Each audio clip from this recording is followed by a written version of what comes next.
Our job as human beings in the world and in the universe is to live from a loving place, to live from a gratitude-based place, to live our lives with a feeling of thankfulness for what is.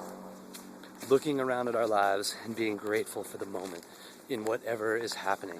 And it's through that gratitude that we obviously attract more of things to be grateful for. And we hear that all the time, and it sounds so arbitrary and like in one ear and out the other kind of thing. But it really is one of the most powerful tools that we could use, the tool of gratitude and being grateful for what is, regardless of what is, and looking for reasons to feel good about what's going on in the moment. For example, I'm not really digging the kind of work that I've been doing lately. I've been doing like manual labor for money, like $10 an hour, and it like really is torture. Like I would rather not do anything at all than do that and just live with nothing. But I guess that's not true because that's not what I'm doing.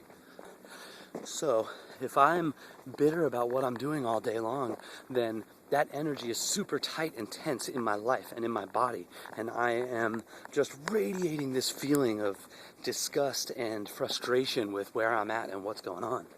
And, you can track more of that, right? If I can find a reason to feel good about the moment, if I'm working on a roof on the house, and I have a beautiful view of Lake Superior from where I am, and I'm doing some work I really don't want to do, and I really don't want to be up on that roof in the first place.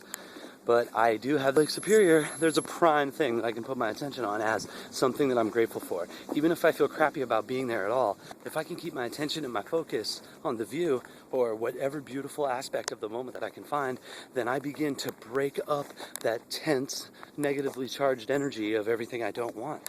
And my energy begins to soften, and I begin to open up to allow for the situation and the circumstance to change.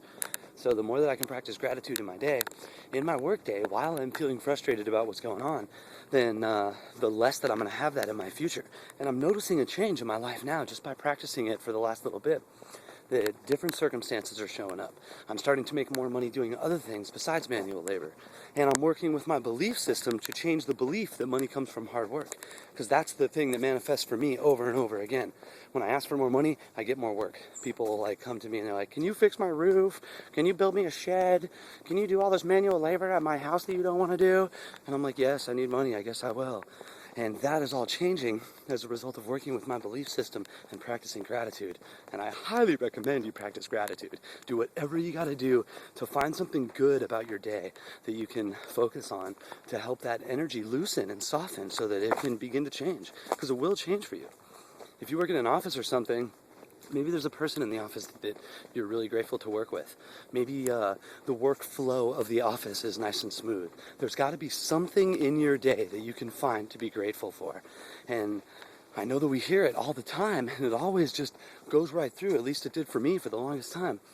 But it really is the tool, Practicing gratitude really can change everything about our lives. Especially if we can have a gratitude journal in the morning and write down everything that we're grateful for about our lives and keep our attention on all the ways in which our life is awesome and all the ways in which we're already living our dream life. More and more things will begin to flow to us. And it's about consistency, dude. It's about practicing it every single day and as often as possible throughout the day. Try it out.